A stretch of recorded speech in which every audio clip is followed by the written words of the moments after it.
Hi అండి, అందరికి నమస్తే. Welcome back to my channel. ఈ రోజు మనం చేయబోయే రెసిపీ క్యారెట్ హల్వా. దీన్ని మరో పేరుతో కూడా పిలుస్తారండి, అదే గాజర్ హల్వా. ఈ గాజర్ హల్వాని పక్కా స్వీట్ షాప్ స్టైల్లో చేయాలనుకుంటే ఈ వీడియోని ఎక్కడ స్కిప్ చేయకుండా చూడండి.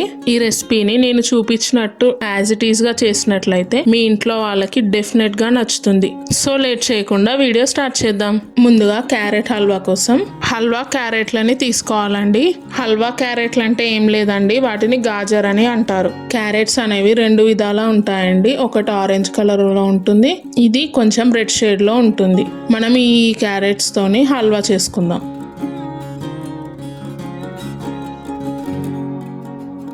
ఇప్పుడు ఈ క్యారెట్స్ ని మంచిగా తొక్క తీసి పక్కకు పెట్టుకోవాలి.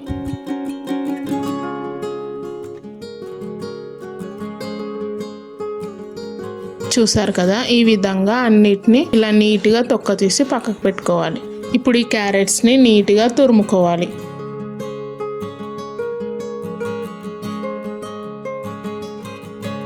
చూసారు కదండి, ఈ విధంగా అన్ని క్యారెట్స్ని ఇలా తురిమి పెట్టుకుంటే సరిపోతుంది. ఇప్పుడు ఒక కడాయిలో 1 టేబుల్ స్పూన్ నెయ్యి వేసుకొని, నెయ్యి వేడెక్కాక బాదం జీడిపప్పులు వేసుకొని మంచి రంగు వచ్చే వరకు ఫ్రై చేసుకోవాలి. ఇవి ఇప్పుడు ఫ్రై అయ్యాయండి. ఈ విధంగా ఫ్రై చేసుకుంటే సరిపోతుంది. ఇప్పుడు వీటిని తీసి పక్కకు పెట్టుకోవాలి. ఇప్పుడు అదే కడాయిలో మనం ముందుగా తురుము పెట్టుకున్న క్యారెట్ వేసుకొని ఒక 5 నిమిషాల పాటు కుక్ చేసుకోవాలి. దీన్ని మనం ఇలా తురుముకున్నాం కాబట్టి ఒక 5 నుంచి 10 నిమిషాల లోపే కుక్ అయిపోతుంది.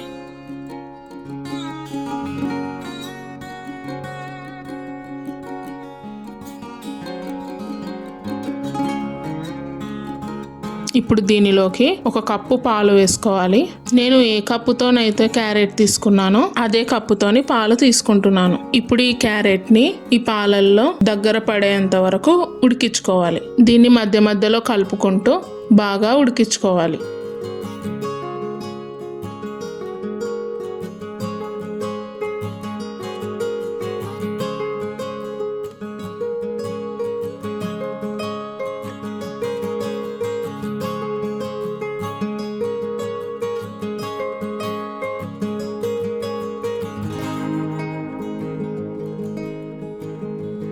చూసారు కదా అండి, పాలు అన్నీ ఇలా దగ్గర పడే వరకు క్యారెట్ని ఈ విధంగా ఉడికించుకోవాలి.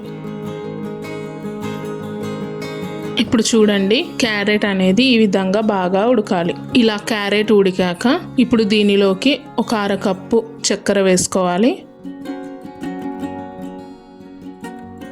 దీనితో పాటు యాలకుల పొడి కూడా వేసుకొని మరోసారి కలుపుకోవాలి.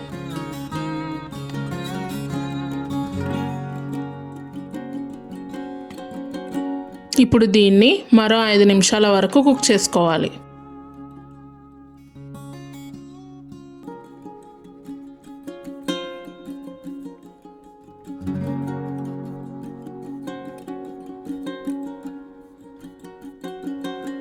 ఇప్పుడు దీనిలో 1 కప్పు కోవా వేసుకొని మరోసారి బాగా కలుపుకోవాలి.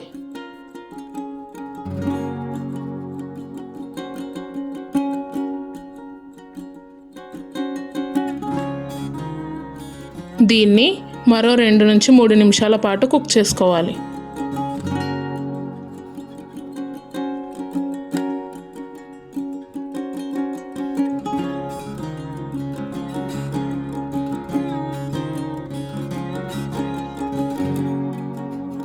ఇప్పుడు దీనిలోకి 2 టేబుల్ స్పూన్ల నెయ్యి వేసుకొని ఒకసారి కలుపుకోవాలి.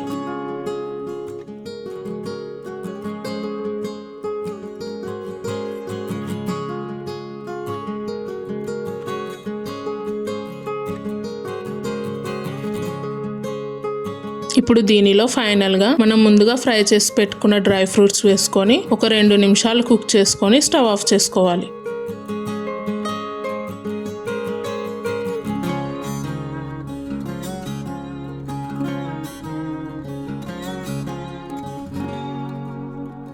అంతే అండి, గాజర్ హల్వా రెడీ అయిపోయింది.